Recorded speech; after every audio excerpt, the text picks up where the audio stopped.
Future Bond villain and all-around enigmatic visionary Elon Musk sure knows how to keep his name in the headlines.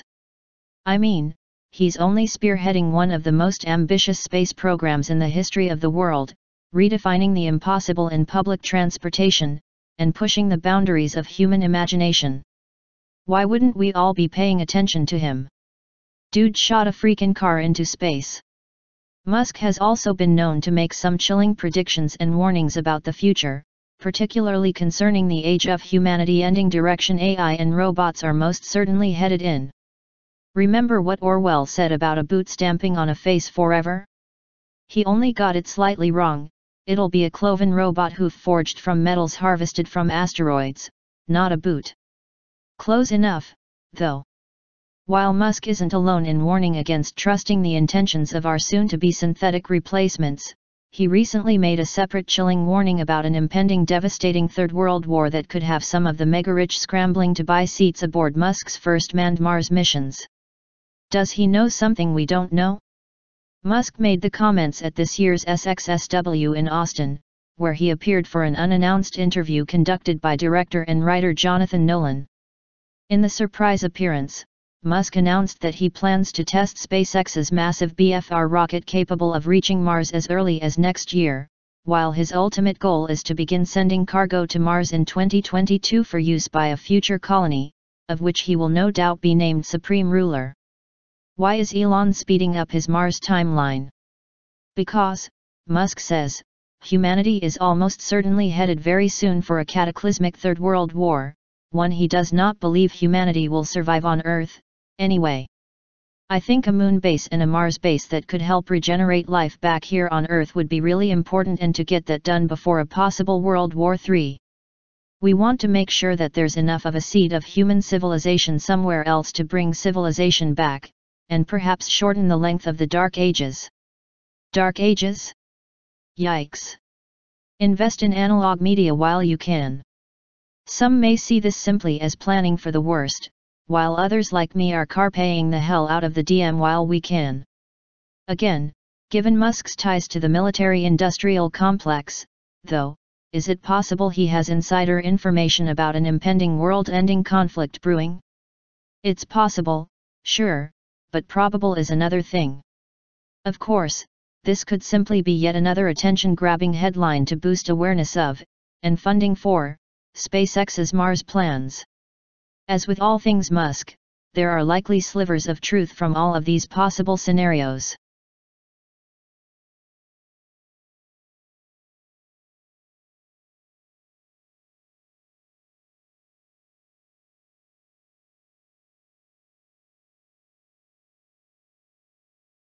In recent years, entrepreneur Elon Musk has put himself at the forefront of the emerging commercial space industry, with his company SpaceX enjoying multiple orbital rocket launch successes, as well as the development of their self-returning, reusable rocket systems. Just last year, Musk dreamt big when discussing the future of space travel, saying it was his goal to see 1 million people living on Mars within 50 years.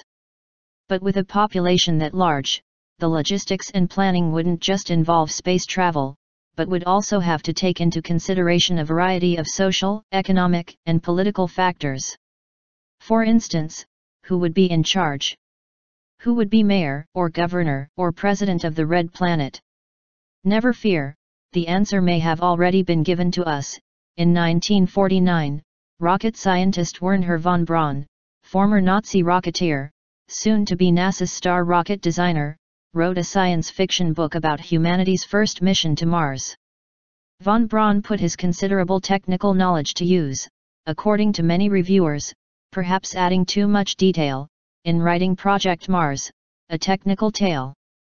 In his story, set in the 1980s, 10 large spaceships make the journey, a project which required upwards of 1,000 flights into Earth's orbit in order to build, supply and fuel these 10 ships, and it is an international, cooperative project.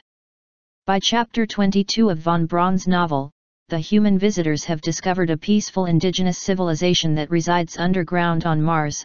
Remembering when he wrote it, little was known about the planet's habitability. And then, in chapter 24, we are given an outline of how Mars is governed by this civilization. It's here that we come across a wonderfully surprising discovery. The Martian government was directed by 10 men, the leader of whom was elected by universal suffrage for 5 years and entitled Elon. 2 houses of parliament enacted the laws to be administered by the Elon and his cabinet. The upper house was called the Council of the Elders and was limited to a membership of 60 persons, each being appointed for life by the Elon as vacancies occurred by death. In principle, the method was not unlike that by which the College of Cardinals of the Roman Catholic Church is appointed.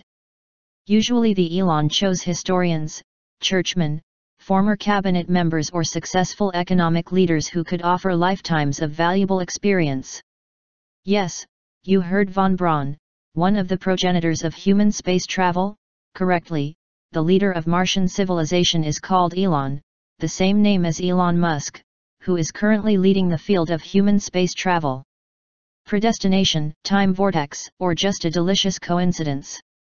Maybe throw this one in the Mars weirdness file with Jack Kirby drawing the face on Mars in a comic 17 years before it was discovered.